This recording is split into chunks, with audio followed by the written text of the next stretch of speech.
ভিক্ষুক রাস্তা দিয়া যায় আর জমিদারের পুত্রবধূও যায়। একজন সামনের থেকে আসতেছে, একজন সামনের দিকে যাইতেছে।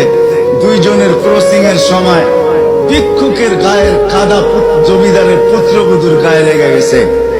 সে দুনিয়া আন্ধার করে ফেলছে, স্বামীকে ডাইকা নিয়ে আসছে, বলছে ভিক্ষুক আমার কাপড় নষ্ট করে দিছে। সে শুধু ভিক্ষুক ছিল না, বৃদ্ধ ছিল। বৃদ্ধ ছিল না শুধু, জীর্ণ ছিল, শীর্ণ ছিল। শরীরে কাপড় ছিল না, ফাটা চিরা কাপড় ছিল। পায়ে জুতা ছিল না, পেটে ভাত ছিল না।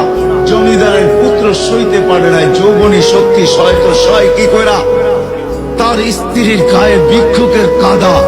বস সমগ্র শক্তিকে হাতে জমা করা, একত্র করা বৃদ্ধের কালে বসায়।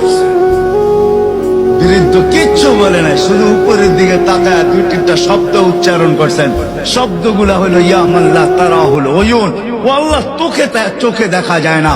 ও তারা কুল্লা শাই, তুই সব দেখিস। ফারা তারা মা বি, তুই কি দেখিস না আমার সাথে কি ঘটতেছে? এটা কি দেখিস না? বলতে দেরি যুবক, মরতে দেরি হয় না। জমিদার চলে আসছে, প্রতিশোধ নিবে। বৃদ্ধের একদিকে মুস্কি হাসি, একদিকে বলতেছে প্রেমের খেলা এমনই হয়।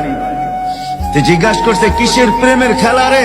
বলছে ওর প্রেমিকার গায়ে আমার কাদা লাগছে, পায়ের কাদা লাগছে, ও সইতে পারে নাই। যৌবনী শক্তি দিয়ে আমার বৃদ্ধ গালে বসায় দিছে। আমাকেও একজন ভালোবাসে, সেও সইতে পারে না, সেও সইতে পারে না। ও তো থাপ্পড় দিয়া খেন করছে, জান নিয়ে নিছে, জান।